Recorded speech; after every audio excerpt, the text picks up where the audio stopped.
狩塚、中野村田園の中にあり、寛延2年寺尾氏石標を建てる。伝えて言う。文明の頃、この里に狩人ありて高原にいで、一丁おとりの狩りをいる。すなわちそれを見るに頭なし、狩人大に怪しみ、木なりとす。その後人とせを過ぎてまたこの野に狩りするに、こたびは面取りの狩りをいて捕らう。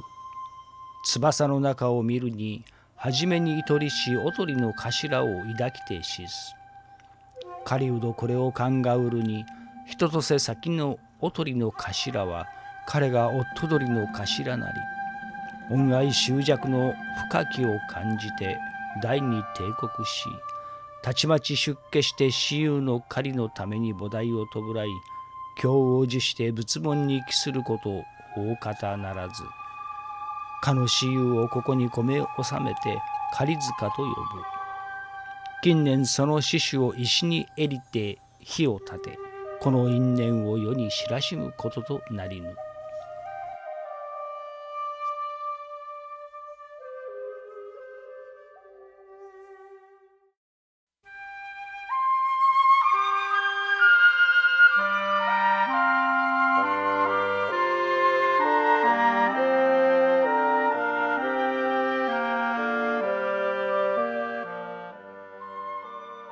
About 500 years ago, there lived an old farmer well known as a skillful hunter at Kiyotaki.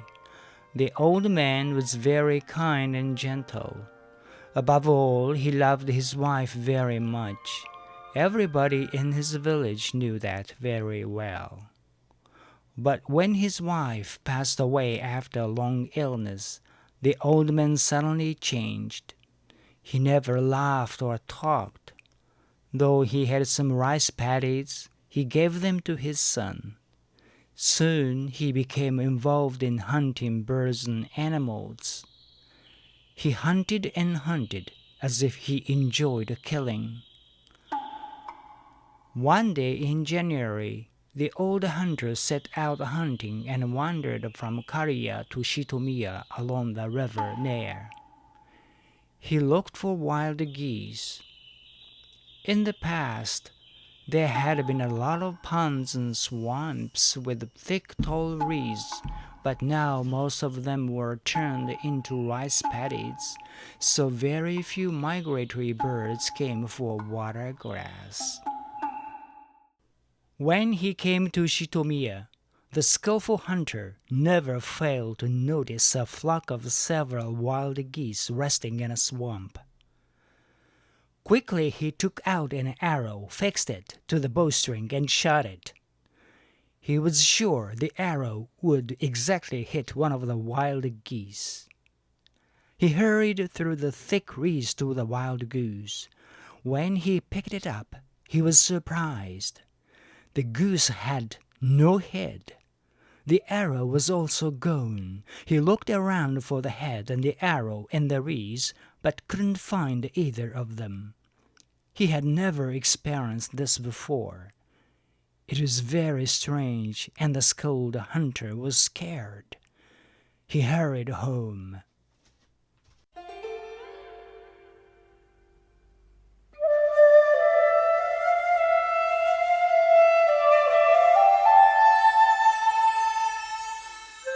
next morning, the old man again went out hunting like one possessed. He didn't seem to remember what had happened the day before. He went through the deep woods to the Muroike pond, then to the field of Katano, and back to Kariya and Shitonmiya. 1 week after another passed. It was near the end of winter, and the plum blossoms were about to open.One afternoon, the old man was plodding his weary way home to Kiyotaki with no game. When he was halfway between Shitonmiya and Kiyotaki, he saw some migratory birds picking in a rice paddy. He soon stole his way toward them. No sooner had he shot an arrow Then the frightened birds flew up with a flap of their wings. But the arrow penetrated the body of a wild goose that had failed to escape and was stuck in the ridge of the rice paddies. The wild goose didn't move or beat its wings.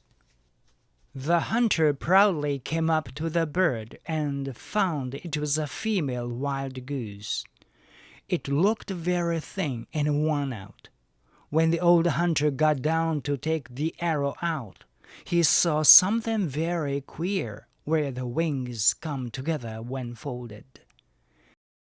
It was the head of a wild goose. Then, like a flash of lightning, he remembered the headless male goose from some 50 days ago. The hunter turned pale and sank weakly to the ground.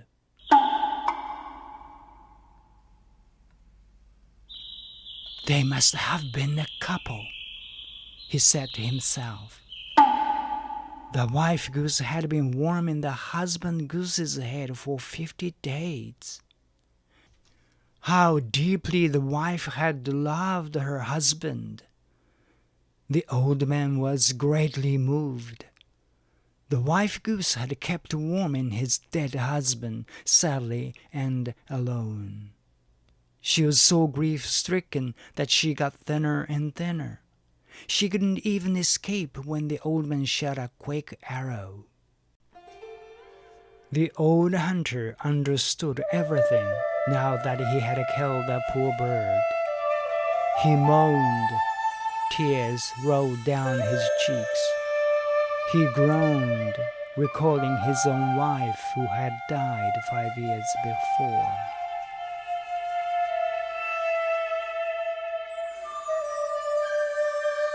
The hunter reverently buried the remains of the 2 wild geese on the foothill close to the rice paddy and put a small tombstone there. He gave up hunting and became a priest. He burned incense, prayed, and offered flowers before the tomb of the 2 geese every day.